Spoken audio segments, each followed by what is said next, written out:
Entonces, buenas tardes, bienvenidas y bienvenidos a esta nuestra última jornada virtual. Hace, eh, hace un par de meses iniciamos un curso de actualización pedagógica, Pedagogías para la Itinerancia y la Libertad, Atención Educativa al Pueblo Romo Gitano en Bogotá, con muchas expectativas. Eh, y ha sido un proceso de construcción como se hace con el pueblo gitano en el camino. Hemos tenido grandísimas sorpresas, grandísimas satisfacciones, todo ello gracias a quienes lo hemos venido construyendo, que somos todos los que nos unimos en las sesiones virtuales, en las presenciales, y les agradecemos de nuevo su interés en este curso, su permanente interés que manifiestan en el WhatsApp, a través del WhatsApp, en el diligenciamiento de los formularios virtuales, en el diálogo y el contacto permanente con la comunidad gitana. El día de hoy, en esta novena sesión, vamos a estar abordando algo que cuando preparábamos con el equipo, simplemente hablaban de los sueños.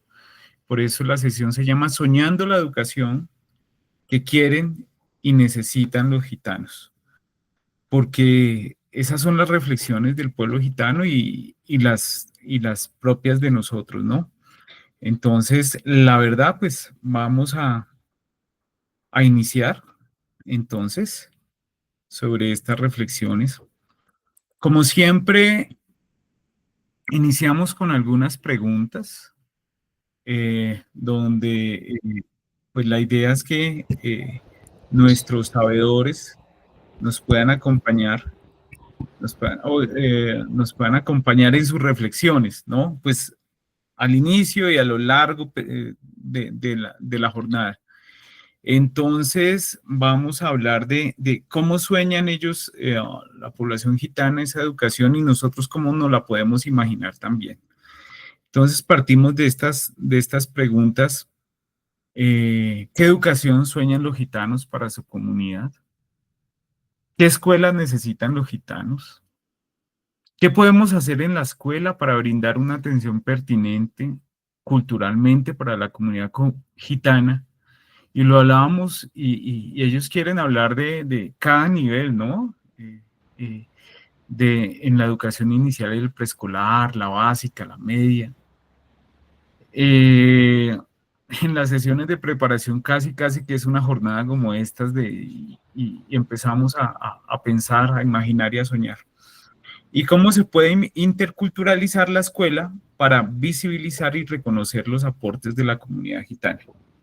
Entonces, empecemos, Diego, si te parece, y como siempre nuestros sabedores hacen un ejercicio de consulta al interior de la familia y de la comunidad sobre eso cómo se sueña en la educación los gitanos, cómo se sueña en la escuela. Diego, te escuchamos.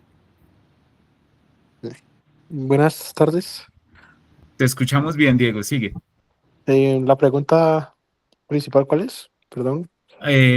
¿Cómo se sueñan los gitanos la educación? La educación, pues el sueño que tienen Espera, Diego, todos. permíteme un momento antes de iniciar. Quería, Tranquilo. quería primero presentar a Natalia. Natalia hace parte del equipo de la Secretaría de Educación que nos viene acompañando, en este proceso junto con Jennifer. Y Natalia ha asumido una tarea en esta recta final que es muy importante y es construir, organizar nuestro cierre pues le damos la apertura al micrófono a Natalia, por favor, para que te dirijas al equipo. Voy a dejar de compartir para poderte ver, si te parece. Vale, muchísimas gracias. Bonita tarde. ¿Ahí me escuchan? Perfecto, sí. Vale, muchísimas gracias, Fabián. Allí, perdón por la interrupción al profe. Entonces, me presento rápidamente, no quiero interrumpir mucho el espacio, solo quiero, pues, con quienes hemos interactuado. Soy Natalie Romero Luengas, hago parte del equipo de la Dirección de Formación de Docentes e Innovaciones Pedagógicas, Secretaría de Educación del Distrito, al igual que ustedes. Y queremos compartirles que en conversación que tuvimos con la consultiva gitana, algunas de las consultivas están interesadas en poder participar de manera más directa en ese último encuentro pedagógico. Incluso algunos quieren ver si por sus agendas les es posible compartir con ustedes ese espacio. Y por eso hemos concertado que esta última sesión, este último encuentro, podamos correrlo un poquito. Estamos pensando en máximo, la fecha sería el 15 de agosto. Ese es un ejercicio que está siendo trabajado, especialmente liderado por el equipo de Corpo, y la consultiva ha delegado a Camilo junto a Diego de Ayara para que ellos nos envíen la propuesta de este último encuentro pedagógico, tanto a la consultiva como a la Dirección de Formación de Docentes e Innovaciones Pedagógicas, para que podamos pues dar el aval de ambas partes y así podamos adelantar este encuentro pedagógico. Entonces, acudir a su amable pues, colaboración y compromiso que han tenido con este proceso formativo para que podamos estar atentos y atentas a cuál sería esa fecha del encuentro que, como les digo, será reprogramado y aún no tenemos fecha, en tanto estamos atentos a la agenda que tenga disponibilidad las consultivas gitanas. Entonces, por ello estaremos pues informándoles también a través del equipo cuál sería esa fecha. Allí pues Camilo estuvo en el espacio también, nos estuvo acompañando. Entonces digamos que allí la posibilidad es que podamos rápidamente, cuando tengamos el aval de la consultiva, poder decirles la fecha, el espacio, que seguramente se habla de la Casa Gitana. Entonces para que definamos el día, la hora, y así ustedes pues en la medida de lo posible puedan acompañarnos. También claro, entendiendo que si por alguna razón ante este cambio de fecha alguna de las personas que están participando en ese proceso no logran participar, pues también lo entendemos porque digamos que es un ajuste que estamos respondiendo a este compromiso que es de política pública étnica. Entonces pues también estaremos atentos, pero pues lo ideal es que ojalá todas y todos podamos estar allí presentes. Entonces esa era la información que quería compartirles. Muchas gracias, gracias Fabián por el espacio. Natalie, a ti porque nos estamos demorando porque sabemos que va a ser muy especial. Es como la Secretaría está dando todas las condiciones para que esto sea a la altura de este proceso que para todos ha sido tan significativo. Muchas gracias, Natalie, a ti, a Jennifer, a la Secretaría de Educación por esta bonita oportunidad. Seguramente no, vas a escuchar de viva voz de las profes y los profes lo que esto ha generado en sus reflexiones pedagógicas. Bueno, Gracias. entonces, bueno, ahora sí, entonces retomamos con Diego, con esa pregunta de cómo se sueña la educación en el pueblo gitano desde lo que ustedes han venido trabajando, Diego. Listo. Pues lo que yo preguntándole a varias personas con hijos pequeños, eh, la mayoría tenía este énfasis en que tienen un sueño de hacer una iglesia, una iglesia, un colegio para solo los niños gitanos. Ese creo que es un sueño que tienen de hace mucho tiempo. La otra parte es que los niños puedan disfrutar del colegio, de que les enseñen y a dejar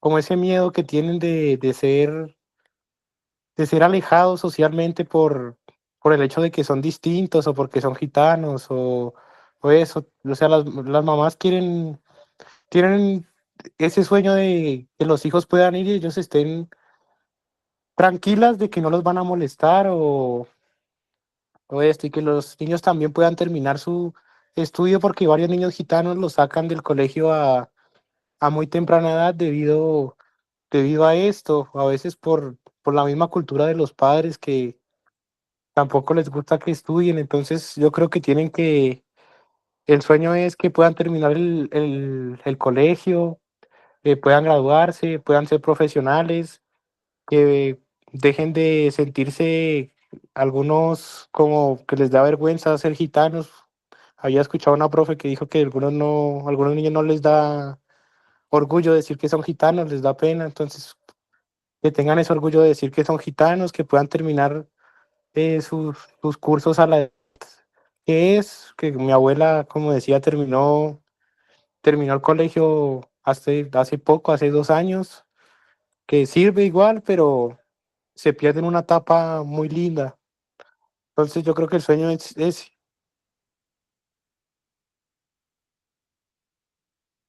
Listo, vamos a ver cómo en algunos lugares del mundo han planteado esos sueños.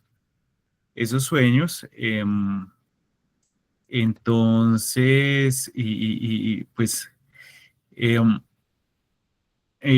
Luz Helena, eh, ¿qué te decían, qué te decían a ti frente a esa educación, frente a la escuela? ¿Qué quiere el pueblo gitano en lo que tú has averiguado y has reflexionado con tu familia y tu comunidad? Yo para hablar, Pepe. Te escuchamos, Luz Helena. ¿Cómo sueñan la educación en tu caso, de lo que han reflexionado y hablado? Pues nosotros, pues yo y mi mamá, pues sí hay un cambio bueno para tener en nuestras del pueblo, de nosotros, sí, de los niños, el colegio y todo eso. Es tener un cambio bueno porque estudiar para ellos y tener sabedoras, mujeres sabedoras más que todo las mamás. Y tener un espacio para los niños, para todo, y el colegio para nosotros, y 2 profesoras, y pues se puede 2 profesoras para que le enseñen a los muchachos, a los niños. Y también tener prioridad y espacio también para la comida de ellos, llevarle uno sus refrigerios, sus almuerzos, para que no o sea, uno que le cocine en la casa y uno le lleva su almuercito en el colegio y ellos almuerzan tranquilamente y uno también se siente tranquilo y no le hace daño ni nada por el estilo. Pues eso es bueno, saber muchas cosas y aprender y que nos enseñe y mostrarles las cosas que toca hacer. Gracias, Luz Helena. Fíjense ustedes, cosas tan sencillas como que les dejen llevar el almuerzo. Y es que lo hablábamos eh, porque en la experiencia de la comunidad, cuando los niños, por ejemplo, toman ciertos alimentos en la escuela, les caen mal. Entonces, el pueblo gitano, en el marco de sus formas tradicionales de cuidado, prefieren hacer la comida y llevarle la comida, ¿no? Entonces, por ejemplo, ese tipo de cosas, los sabedores, las sabedoras, la lengua propia. Cami, ¿tú en tu experiencia, cómo han planteado este proceso de la educación desde el pueblo gitano? Hola, buenas tardes a todos. ¿Cómo están? Bueno, cuando planteábamos esta sesión, eh, nosotros siempre pretendemos que la comunicación sea, digamos, que nazca de los intereses y los saberes y los quereres pues, del pueblo gitano. Y en ese sentido yo les decía que en esta sesión se vale soñar. ¿Por qué se vale soñar? Porque bien dice el cuento que por ahí que soñar no cuesta nada. Y aquí lo que queremos es plantear una semillita o dejar una reflexión con los profes y ahora que nos acompaña Natalie de la Secretaría. En muchas comunidades que habitan el territorio de Bogotá,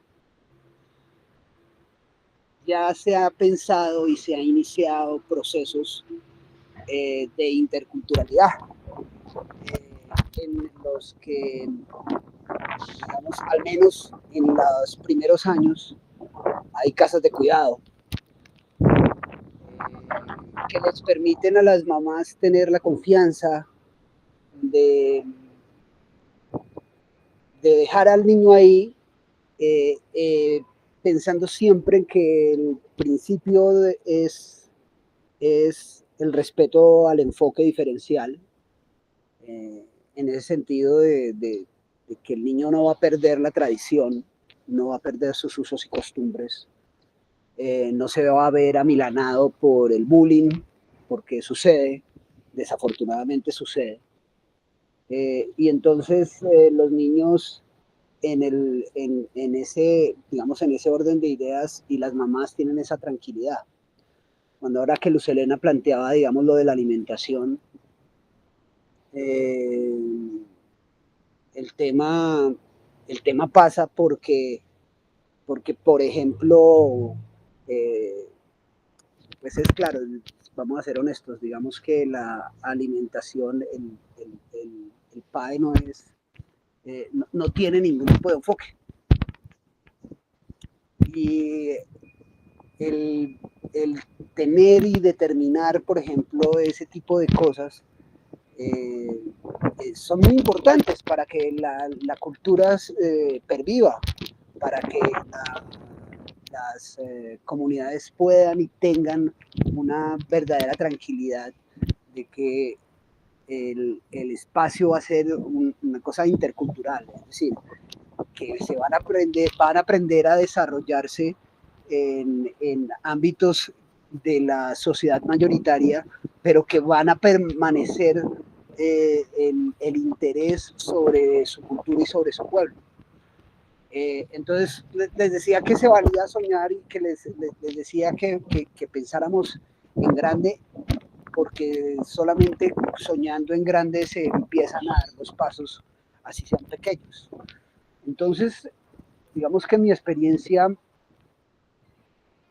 lo primero que podríamos pensar, ¿sí?, es tener una casa de cuidado, una casa en la que los niños gitanos, las mamitas gitanas, las familias gitanas puedan encontrarse, que puedan enamorarse también de los procesos educativos, porque le tienen mucha desconfianza, hay mucha desconfianza. ¿Y eso a qué se debe?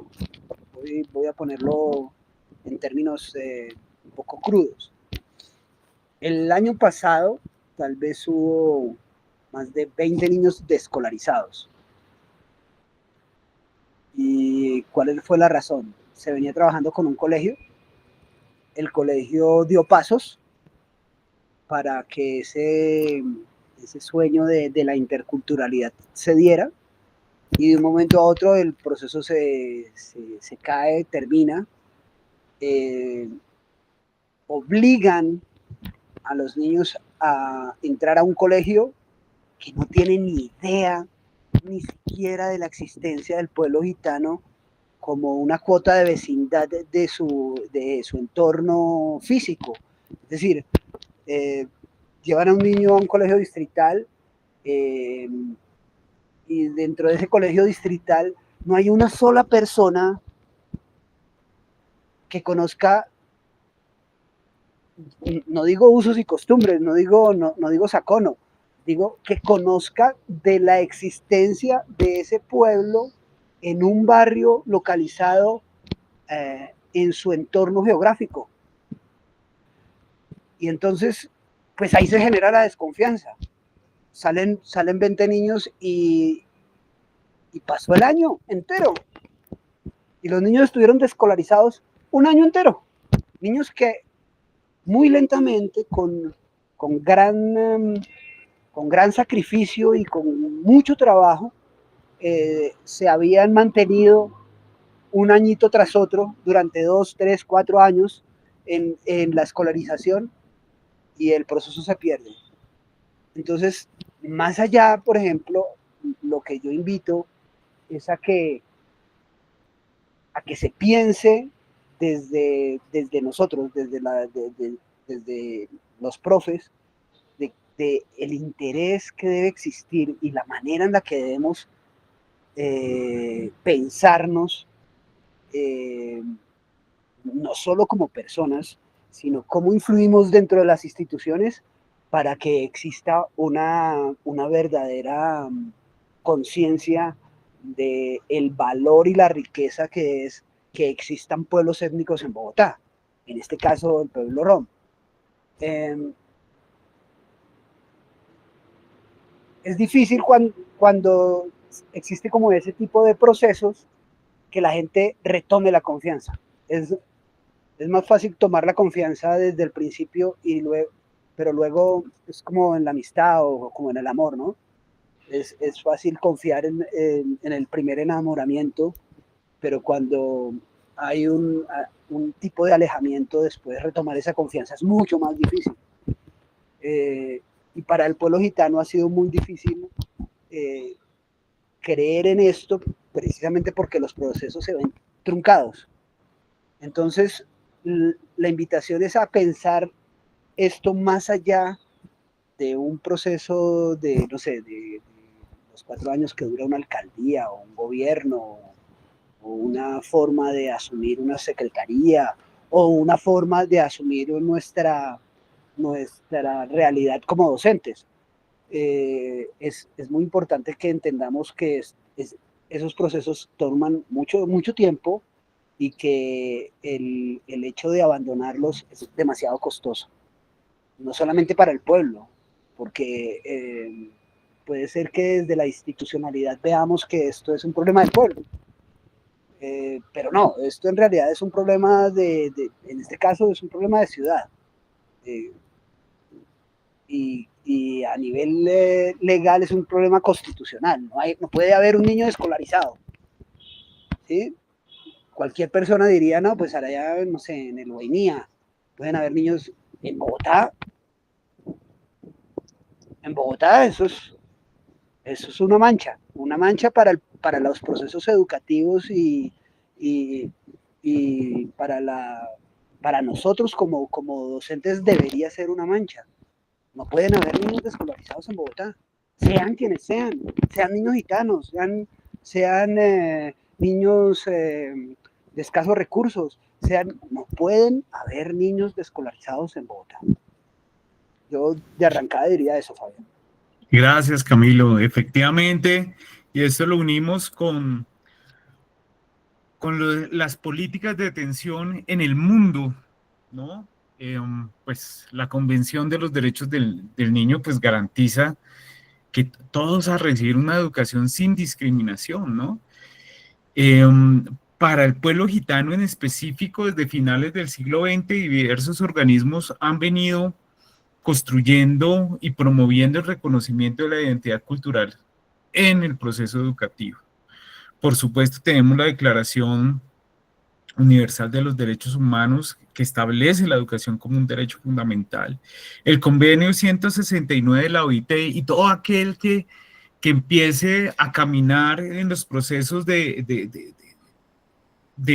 promoción, defensa y garantía de los derechos de los grupos étnicos, pues nos debemos acercar, no solamente acercar, sino conocer lo que dice el Convenio 169, cuando habla de cómo se hacen los procesos de educación, y es lo que ha dicho Luz Helena y Diego, ¿no?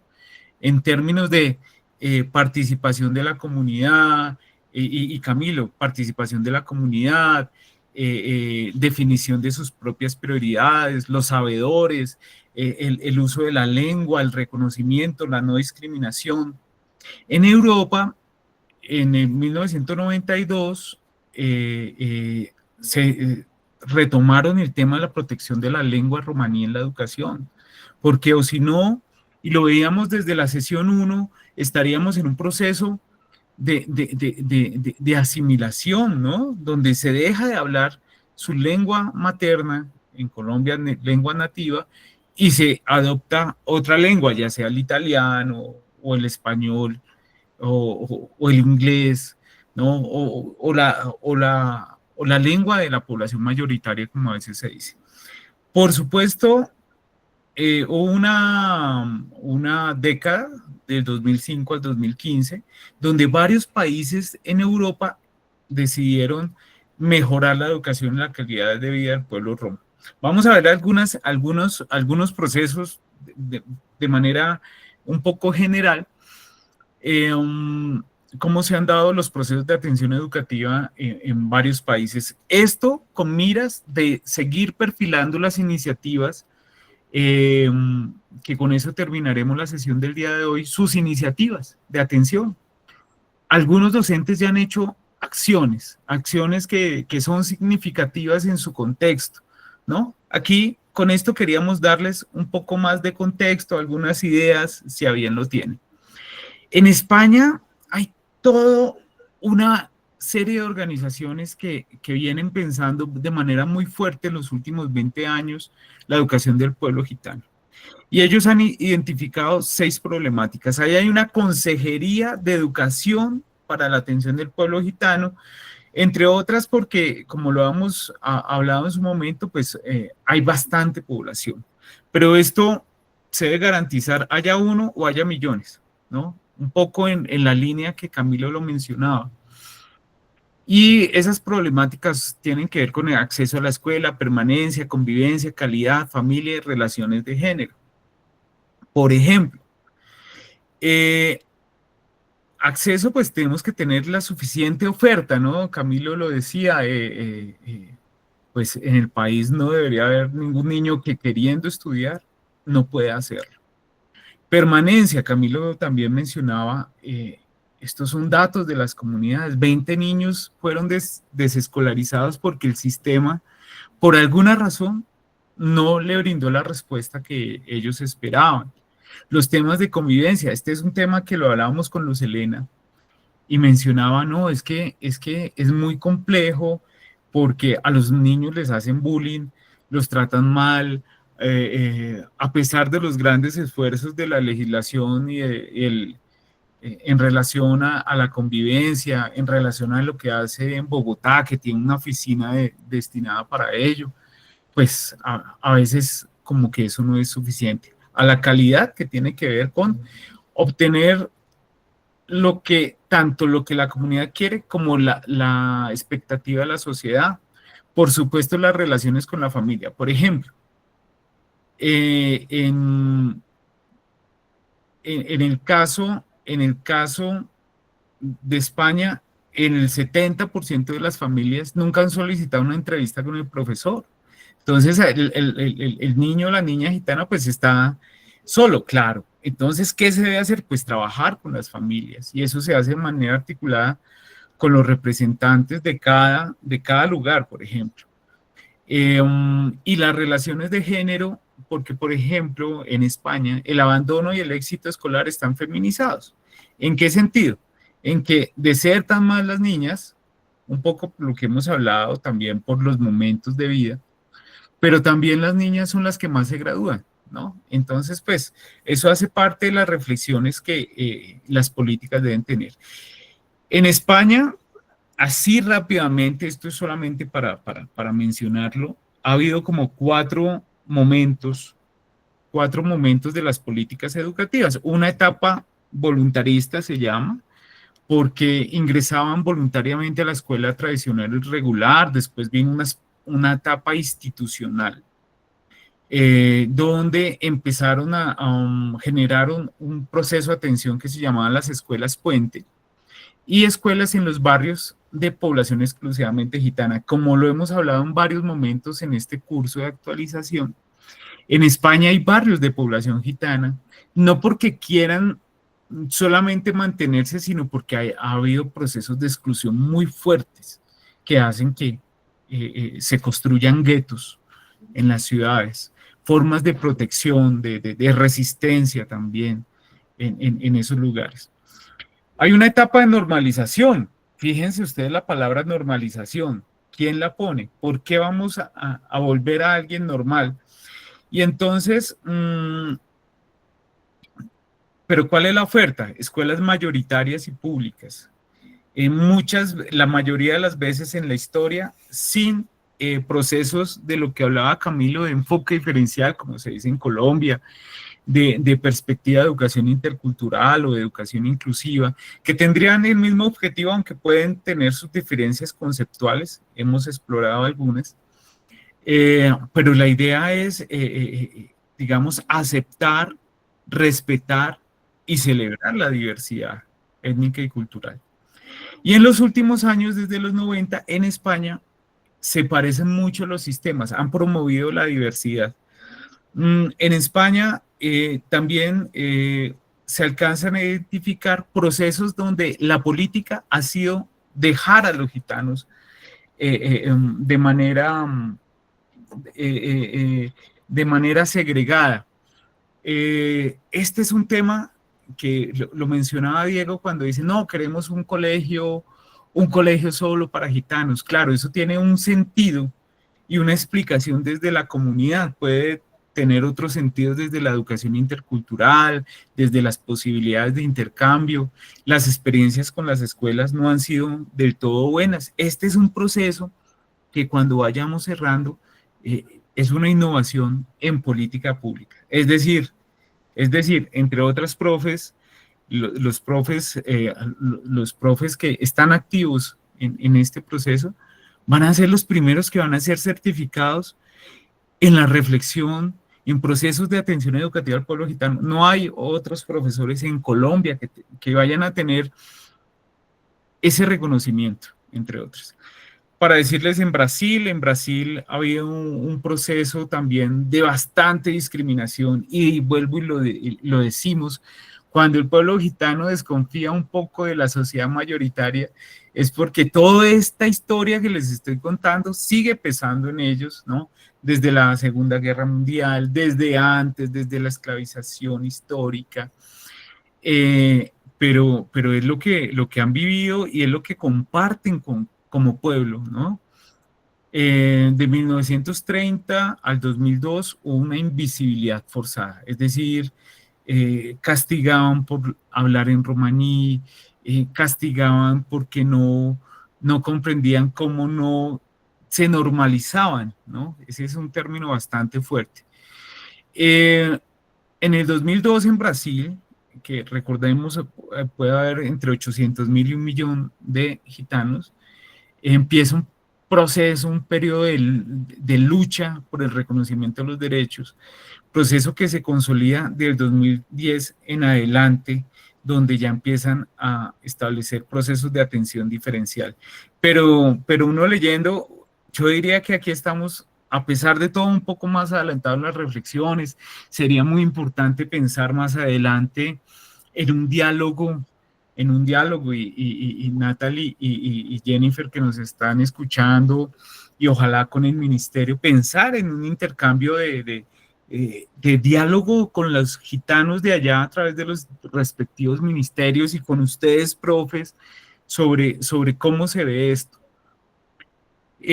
Las políticas educativas fueron analizadas, estudiadas por la UNESCO, y en el 2013 sacan un informe. Está bien. Y dime, ¿sí? Sí, Camil, sigue. Sí, mira. Solo para acotar dos cosas. En España, la mayoría del pueblo gitano no habla lengua. Eso tiene que ver con procesos históricos, tiene que ver con el franquismo, ¿sí? Que prohibía y castigaba, como dijo bien Diego, el uso de la lengua romanés entre los gitanos. Cuando hablamos de ese proceso de normalización, ¿sí? El volverlos normales era que hablaran castellano, era que no pudiesen hablar otra lengua más que español. En algunas otras comunidades españolas, pues que no hablaran sino catalán, o que no hablaran sino... Bueno, en fin. Esos procesos históricos, digamos, impidieron que la lengua se pudiese transmitir. y dejaron entonces en manos de solamente algunas personas muy mayores el uso de la lengua y terminaron pues acabando literalmente con el uso de la lengua romanés en España. ¿Sí? Eso por el caso, en el caso español. En el caso brasileño, también tiene que ver con una cuestión política. Brasil fue un país muy castigado por los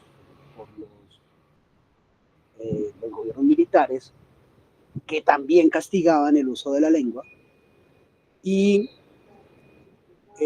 solo hasta 2002, luego que se inicia el proceso, digamos, de institucionalización del pueblo gitano, es decir, del reconocimiento de la diversidad en Colombia, es que en Brasil el pueblo gitano despierta y dice, ay, mire, que en Colombia ya están haciendo esto y esto y esto.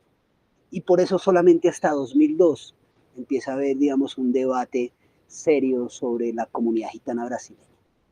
Solamente para decir esas dos cosas. Uy, Cami, pues de nuevo, gracias por complementar. Efectivamente, eso ha sido así, lo hablábamos en la sesión cuando hablamos como de organización, cómo el proceso organizativo del pueblo gitano en Colombia ha iluminado otros procesos. Hay una situación de la cual no es ajena el pueblo gitano en Colombia, y es, por ejemplo, miren esta cifra: 97% de la población gitana en la Unión Europea no terminaba la educación primaria. Esto, pues, en esos ejercicios, así no le llamen normalización, eso es lo que se da, ¿no? Cuando no se sienten reconocidos, cuando su cultura y su historia no está allí, cuando sus expresiones no son valoradas, cuando su lengua no es tenida en cuenta y cuando hay una lengua mayoritaria en la cual se interactúa, pues seguramente termina desistiendo del proceso educativo. Hay otras formas o sea, lo segregado, digamos, puede darse siempre y cuando haya un proceso con una intencionalidad de fortalecimiento identitario, pero también haya un proceso de interculturalidad. Sin embargo, en muchos de estos países esto no se da, simplemente se tenía, por ejemplo, en República Checa y Eslovaquia, lo que hacían era pensar esa segregación desde clases remediales, desde la deficiencia que los sistemas ven en el pueblo gitano y no desde sus potencialidades. Y por eso se juntaban con estudiantes con necesidades educativas especiales. Esto lo dice el informe de la UNESCO. En otros países como Chipre, empezaron a incluir parte de la historia de la cultura de la lengua romaní, pero solo para los gitanos, no el conjunto del sistema, sino como modalidad de educación intercultural, como modalidad de atención del grupo étnico como tal. Pero empezaron de todas maneras a contratar tutores en lengua materna. Uno encuentra que, por ejemplo, en Inglaterra ha habido un proceso, y recuerden ustedes que a nivel internacional Inglaterra es de los países referentes en educación inclusiva. Entonces, desde la educación inclusiva empiezan a hacer estos temas de refuerzos escolares, de trabajo con padres de familia, de cualificación docente. Crearon el mes de la historia gitana, hicieron identificación de buenas prácticas y las sistematizaron, empezaron a organizar veladas culturales. Se dice, no es solamente un asunto temático, desarrollo temático, sino que lo debemos trabajar desde la ética. Empezaron a construir materiales, a tener personal experto en acompañamiento al proceso escolar, como unos asesores por establecimiento educativo, ¿no? Para ver situaciones, para acompañar a los profesores, elaboraron paquetes individuales de apoyo. Entonces, cuando un estudiante en Inglaterra gitano empieza a itinerar, le dan su paquete para que él lo pueda seguir trabajando hasta cuando pueda llegar a otra escuela y sea aceptado en esa escuela, si es del proceso, pero entonces lo dejan así. En Colombia, por supuesto, tenemos la Constitución del 91, la Ley 21, por la cual se reconoce el convenio de la OIT, pero en esa lucha de reconocimiento en el 2008 hay un proceso y es la sentencia C-864, ahí de pronto Cami nos puede echar también parte del contexto de esa sentencia, y dice, mire, así la Constitución del 91, porque ustedes la leen, ahí no hablan del pueblo gitano.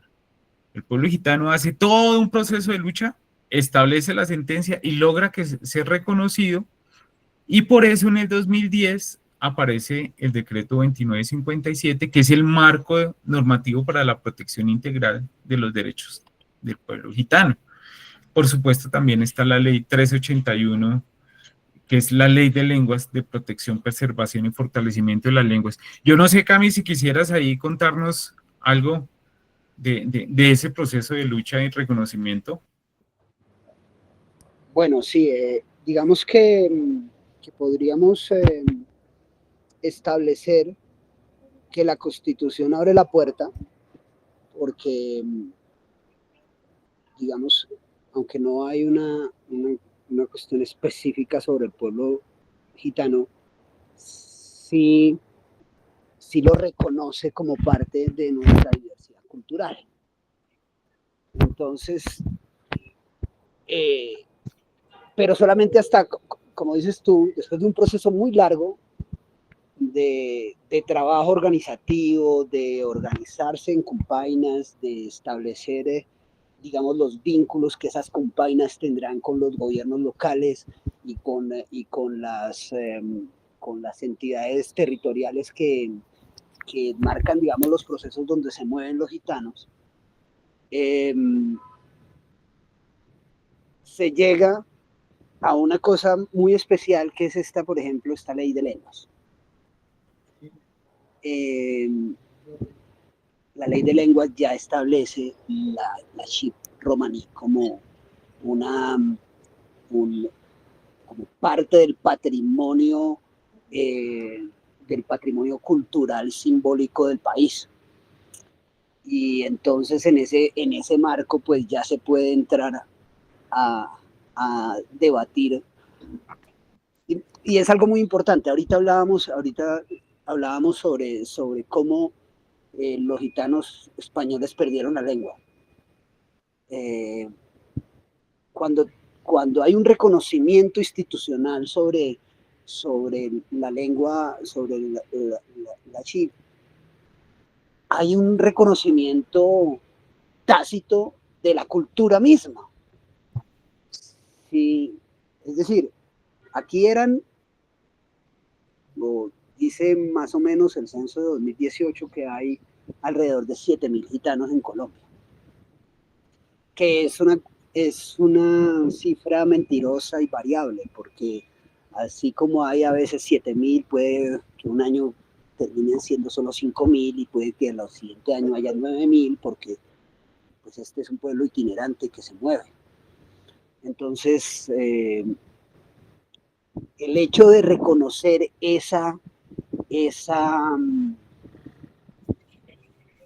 la Chip como uno de nuestros tesoros culturales, ¿sí? Permitió que ya se abriera el espacio para hablar de todos los temas en los que el pueblo gitano tiene que tener voz y tiene que tener voto. Permitió que tuviese espacio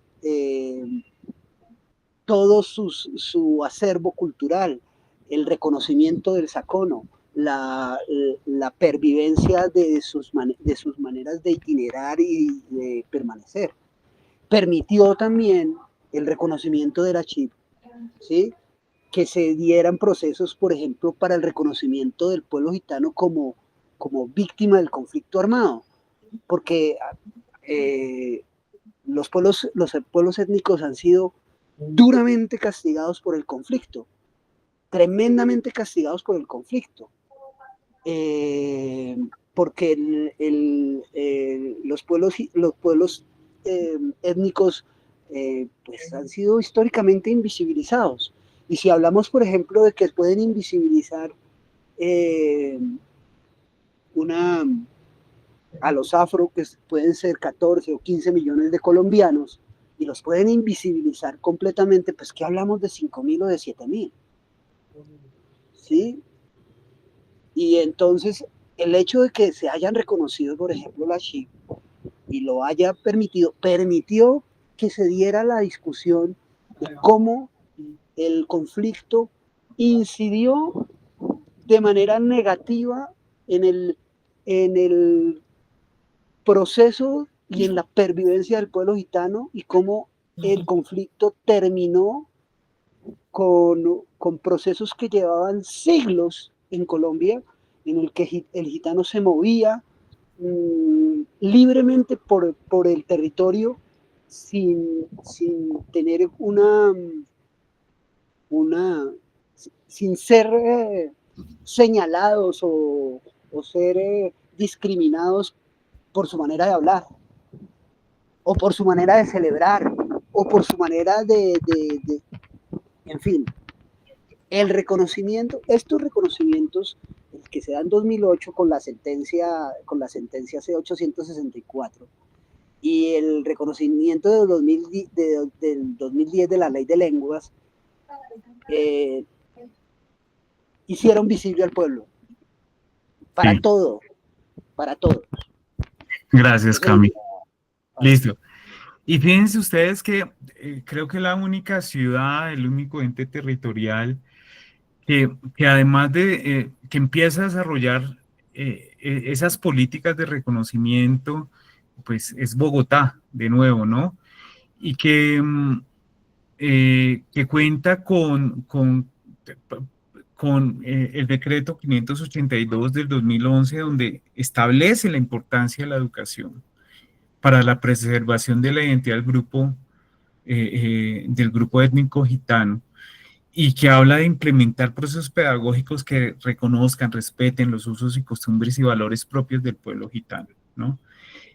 Además, ya hace parte de la dinámica de construcción de la política que el plan de desarrollo se concerta en las acciones con los grupos étnicos de la ciudad. ¿Qué contarles de lo que se está proponiendo del pueblo gitano? Esto también lo hemos mencionado en algún momento. Ellos están, pues, a nivel nacional, en la heterogeneidad de los contextos, están pensando 4 modalidades: una modalidad presencial en establecimientos regulares, que es como está funcionando. Eso es como funciona hoy. Entonces entran los niños y las niñas gitanas a los colegios que tenemos. Hay un proceso presencial en establecimientos extraescolares. Es un poco la experiencia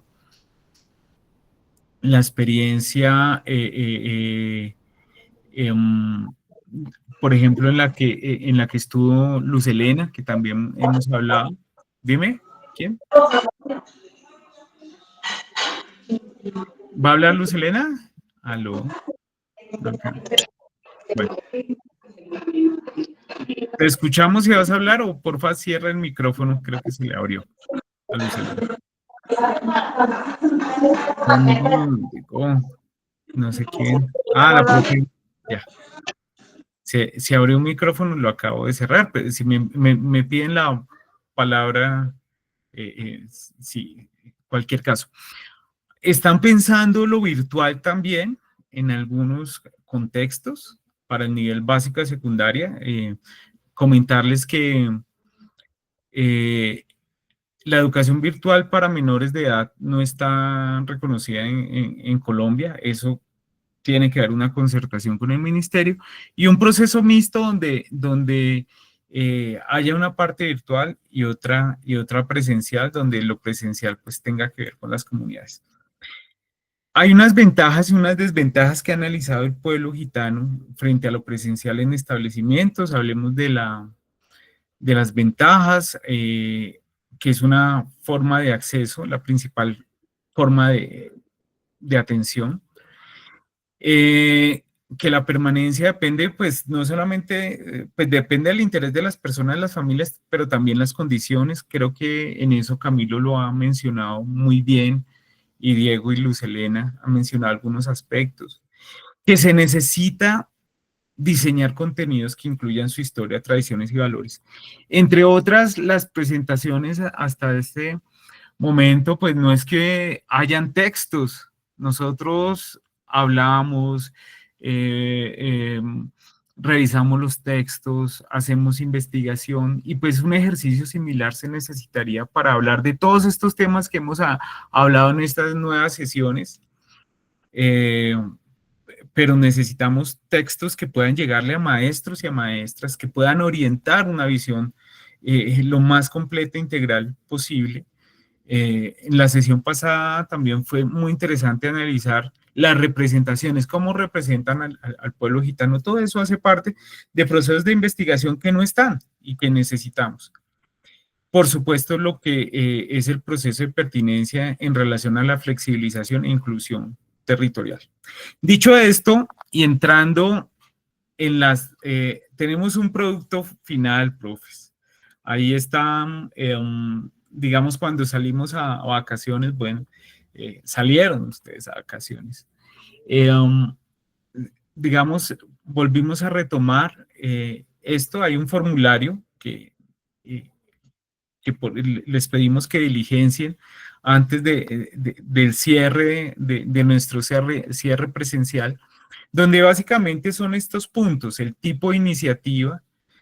Algunos han hablado de una unidad didáctica, de una propuesta pedagógica, de un proyecto, de un escrito reflexivo u otra que usted se considere, que tenga un título, un tema, que defina la población a la que va dirigida, es decir, que vaya hacia una atención directa al pueblo gitano, esa es una posibilidad, a que no haya atención directa al pueblo gitano en un contexto multicultural y reconocimiento del pueblo gitano y la cultura gitana para estudiantes gallegos o no gitanos, ¿sí?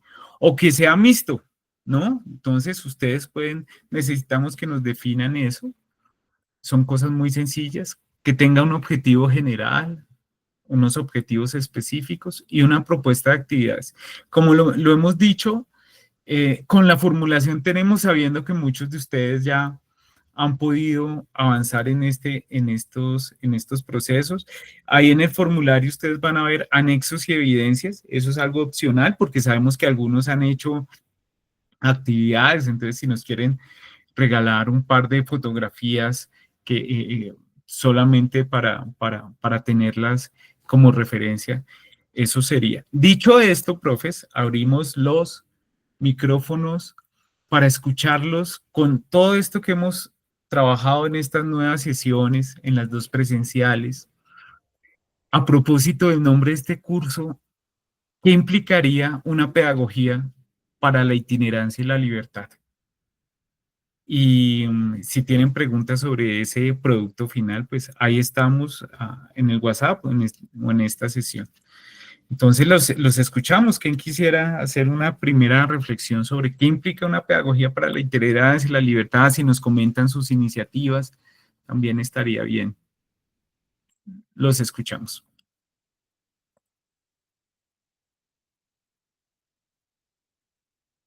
¿Quién quisiera?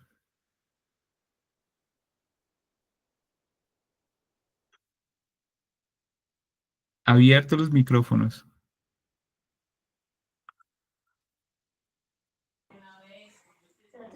Pues buenas tardes. Lucia Elena, te escuchamos, sí. Pues a mí sí me gustaría eso que usted está diciendo, explicando, hacer eso, porque sería muy chévere la libertad de nosotros más que todo, ¿sí? La lengua, todo, o sea, todo lo que nos muestra nuestras artísticas, nuestro proyecto, todo lo que somos, y mostrar a la gente más que todo. Para que no hablen más y se burlen de uno, tener bullying de los niños, todo eso. Eso nos gustaría mucho. Gracias, muy amable por escuchar. Gracias, Luz Elena. Nos sigues invitando a la reflexión. Profes, los escuchamos. ¿Cómo hacer para que fortalecer la lengua, para que no haya bullying, para reconocer el saber, la historia del pueblo gitano, ¿Qué implica eso de la pedagogía para la itinerancia y la libertad? Con este recorrido que estamos ya casi finalizando hoy nuestra última sesión. Profe Natalie, te escuchamos. Muy buenas tardes para todos. Bueno, con respecto a la pedagogía para la itinerancia y la libertad, efectivamente hay un vacío, un hueco en el tema de la educación, especialmente porque pues tenemos multiculturalidad. Yo pensaba en lo mismo que decía pues el tema de que llega una pequeña población y no conocemos sus costumbres, sea el pueblo gitano o sea una comunidad indígena específica, en donde lo que se busca es como atraerlos a, por así decirlo, la modernidad o lo que llaman normalidad. Con respecto a eso, pues yo, de hecho, hay muchos chicos que a veces pues tienen cierta prevención y no dicen de dónde vienen. Hay chicos que vienen desplazados por la violencia y sienten que eso va en contra, o sea, que va a ser un punto como de vulnerabilidad y no lo dicen o no se reconocen también como víctimas, ¿no? O sea, llegan como si nada y en un proceso de diálogo y de reflexión, pues se encuentra uno con algunos acercamientos. Bueno, en el colegio donde yo estoy, pues manejamos lo que llamamos la flexibilización curricular por tema de inclusión, pero sobre todo hacia el tema de discapacidad física o cognitiva, que pues son temas evidentes. En algunos casos que uno dice, no, este chico, o sea, uno como que no tiene el nombre, pero uno dice, él algo tiene y se remite a orientación y con el apoyo del docente de apoyo pedagógico se hace un diagnóstico. Sin embargo, pues muchos quedan como en el aire porque no tienen un diagnóstico médico y sin un diagnóstico médico pues no se puede empezar a hacer la ruta de flexibilización y todo el tema de la inclusión. Yo creería que por ahí sería como el camino hacia la pedagogía de la itinerancia, eh, porque pues es muy difícil como hacer una cosa, o sea, como poder articular con lo que uno ya tiene, ¿sí? Porque nos toca pues atender población de aula regular, población de inclusión y se tiene también en algunos colegios el tema de volver a la escuela, que también es una población compleja. Entonces en la escuela convergen muchos intereses y, y uno dice, y uno se queda corto y a veces frustrado en decir, bueno, ¿cómo hacemos para poder llegar y poder aportar un poco a la solución? Porque pues no podemos cambiar el mundo, pero pues cada uno hace lo suyo. Entonces, yo creo que es por ese lado, por el tema pues de la flexibilización curricular y del tema del respeto intercultural, porque efectivamente se está trabajando también con el tema de la xenofobia, porque tenemos mucha población también venezolana, ahorita están llegando argentinos también, porque la situación en Argentina está difícil, y uno se encuentra con situaciones que uno desconoce. En algún momento una profesora le dijo, llegó una mamá furibunda y le dijo, no, es que usted le dijo a mi hijo chirrete. Y chirrete es algo que, pues feo, duro para ellos. Y ella le dice, no señora, qué pena. La mamá era venezolana, el hijo era venezolano, y lo que dice la mamá le responde es que yo no le dije chirrete, yo le dije que es un gamín, o sea, un grosero para nuestra cultura. Es una persona grosera, o sea, fue súper grosero y la señora dijo, no, usted es un gamín, y efectivamente pues nosotros lo entendimos así y la mamá lo entendió de otra forma. Entonces, miren cómo chocamos con una cultura que no conocemos y desconocemos. O sea, no solamente no sabemos de esa cultura, sino que desconocemos que existe, que fue lo que me pasó a mí. Y pues con respecto para adelantar un poco a la propuesta, pues yo creo que lo primero que tenemos que hacer es socializar con nuestros compañeros, porque yo creo que si no todos, la gran mayoría le ocurre lo mismo que a mí. Desconocemos, digamos, la existencia de eso. Para mí eso era de película. Y uno no se da cuenta efectivamente qué es lo que está pasando desde nuestro desconocimiento y nuestra ignorancia. Entonces, considero que es una reflexión muy bonita, no solamente con el pueblo gitano, sino también con todas las minorías que tenemos acá en Colombia. Todas las culturas, los pueblos indígenas, la cantidad de lenguas indígenas que tenemos acá, que nosotros por allá vemos personas que son diferentes a nosotros y asumimos que son de algún lado, pero no nos tomamos el trabajo de preguntar qué son, dónde están, qué están haciendo acá en Bogotá. Y Bogotá es la ciudad de todos y no es nuestro deber acogerlos. Entonces, Gracias, esa profe era mi Nata. reflexión. Claro, Muchísimas gracias. y me encanta cómo inició y cómo la terminó, porque usted dice, lo primero es conocerlos. Y ahí usted acaba de perfilar su iniciativa. Si necesita apoyo, pues para eso estamos, profe Natalie, para que se lo cuente. Y son cosas así sencillas, pero son significativas. A sus compañeros, que lo pueda contar a sus compañeros. Después conversamos ahí y le damos más forma a esa iniciativa. Profe Lilia, la escuchamos y sería la última persona antes de cerrar el día de hoy. Muy buenas tardes, ¿cómo me les va para cada uno? Un abracito desde acá el Sumapaz, el páramo más grande del mundo. Bueno, teniendo en cuenta que lo que dice la compañera anterior, pues es muy importante que los conocimientos que adquirimos a través de esta cultura tan significativa sea promovido pues ante nuestros compañeros y, ¿por qué no?, ante una comunidad educativa en general.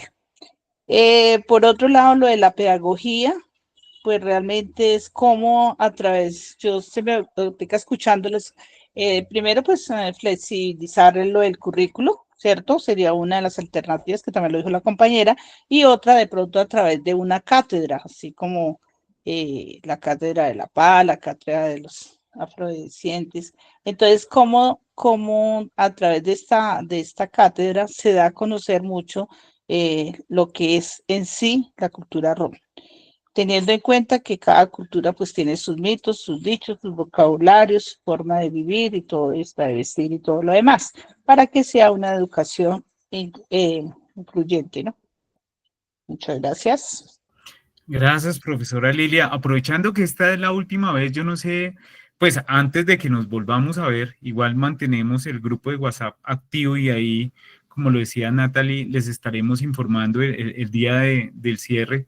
Yo no sé si Camilo, Luz Helena, pues invitémoslos a que no se pierden ahí con la profesora Lilia y la profesora Briseida. Yo voy a conversar con ellas, estamos organizando algo porque la idea es que puedan estar todos. Nuestro mayor deseo, el deseo de nuestro corazón, es que estemos allí todos los que hemos construido este proceso. Luz Helena, para que los invite entonces y no se lo pueden perder. Yo sé que va a ser algo muy especial como todo lo que hemos hecho, pero este va a ser un cierre muy especial. Buenas tardes para todos. Los invitamos. Es un honor más que todo para nosotros que vayan y reconozcan nuestras culturas, más que todo nuestra lengua, nuestra comida típica. Los invitamos el 9 de agosto en la Casa Gitana todos, que esperamos que vayan todos y nos acompañen. Gracias por todo lo que hicieron. Y terminamos que ya vamos a terminar, pues claro, le damos gracias más que todo a Dios porque vamos a terminar y va a quedar todo bonito y todo agradable para todos, para que quede bien y no queden mal las cosas, que salga todo bien. Gracias, Dios Luz los Helena. bendiga. Sí, después les confirmamos la fecha. Después les confirmamos la fecha, porque es que la logística merece nuestra atención de todo lo que estamos pensando. todavía no tenemos la fecha. Diego, Camilo. Bueno, en primera instancia, agradecerles a los profes el interés en este, que es uno de nuestros tesoros culturales, que es el pueblo gitano de Colombia. No es fácil generar este tipo de interés en ciertos ámbitos y en ciertas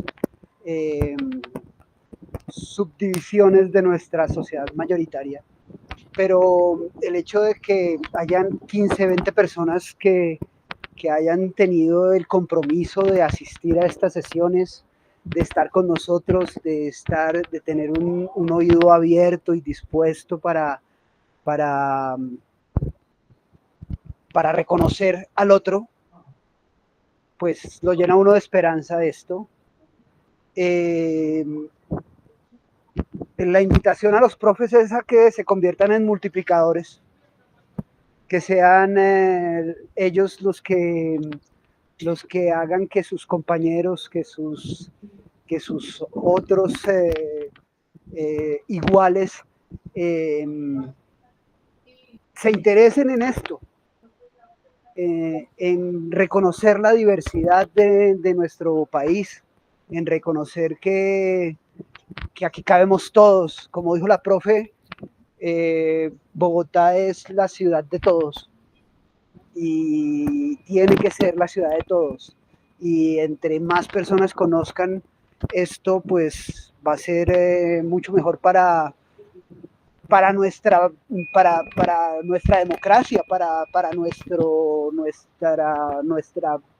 vida, para nuestra vida, sí. O sea, cuando nos reconocemos como diferentes pero con los mismos derechos, y cuando reconocemos al otro, pues nos enriquecemos, somos más ricos en el corazón y en la mente. Voy a tomarme solamente una licencia acá, y es que me encantaría, digamos, que desde la Secretaría se entendiera este valor, y que esto terminara siendo un proceso casi que obligatorio. No hablo solamente del pueblo gitano, sino hablo de la necesidad de que las personas que son responsables de educar a los niños, de educar a los jóvenes, sean verdaderos transmisores de esta diversidad que tenemos. No pueden existir profes que no entiendan que esto es un valor gigante en esta sociedad que tenemos en Colombia. Entonces, la invitación es a pensar en cómo hacemos, no solamente para el pueblo gitano, para los pueblos indígenas, para los pueblos afro, para los palenqueros, o sea, que entendamos que es esta diversidad la que nos hace ricos. Más allá de que tengamos tesoros, porque muy bonita la tierra y muy bonito saber que estamos llenos de valores materiales y de cosas materiales. No hay nada más bonito que saber que estamos llenos de diversidad étnica y de puro pueblo. Ahora sí es cierto, que somos diferentes, pero somos todos iguales, todos colombianos. Entonces les agradezco mucho de verdad su interés y su paciencia con nosotros, y invitadísimos el día que disponga la Secretaría. Ahí estaremos para darle un cierre a este proceso que ha sido muy bello, muy hermoso para todos nosotros, tanto para nosotros que estamos tratando de llevar este camino, como para los que se quisieron vincular y hicieron ese esfuerzo tan grande, las profes del páramo, y los profes de todas las localidades que nos acompañaron y estuvieron con nosotros. Muchas Gracias, gracias. Cami, gracias. Yo no sé, Diego, una invitación y una despedida cortica y ya terminamos nuestra sesión. Nada, pues agradecerles a ustedes su tiempo, por escucharnos, por tomarse el tiempo de venir aquí a escuchar y aprender sobre nuestra cultura. Esto, como decía Camilo, es uno de los primeros pasos para que podamos crecer nosotros como cultura y ustedes para que aprendan sobre nosotros y romper ya ese esquema de que los gitanos son malos o esos chistes de que no salgan los niños, que se los van a robar los gitanos y romper todos estos estereotipos de que somos gente mala. De hecho, creo que ustedes han visto que somos gente buena, somos divertidos, somos como todos. Como decía, Bogotá es pueblo para nosotros, para todos. Y agradecerles eso y como decía Camilo, que esto les llegue a sus allegados también, que para los jóvenes que también tengan preguntas y cosas sobre nosotros y que en algún momento seguramente les va a pasar que les digan que los gitanos son así, así, ustedes ya van a poder decir, no, yo los conocí, son de tal manera y van a poder transmitir más esta enseñanza de la cultura rom y agradecerles por eso. Fue lindo estar con ustedes, estas llamadas y feliz de conocerlos. Muchas gracias. Gracias, Diego. No hay nada más que decir. Muchas gracias. Se han quedado hasta acá.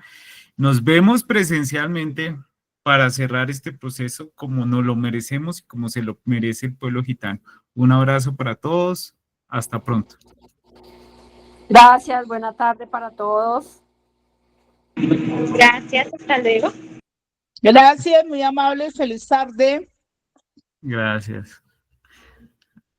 Muchas gracias. Me están mandando mensajes por WhatsApp reconociendo a todo el equipo. Muchas gracias. Un abrazo. Hasta luego.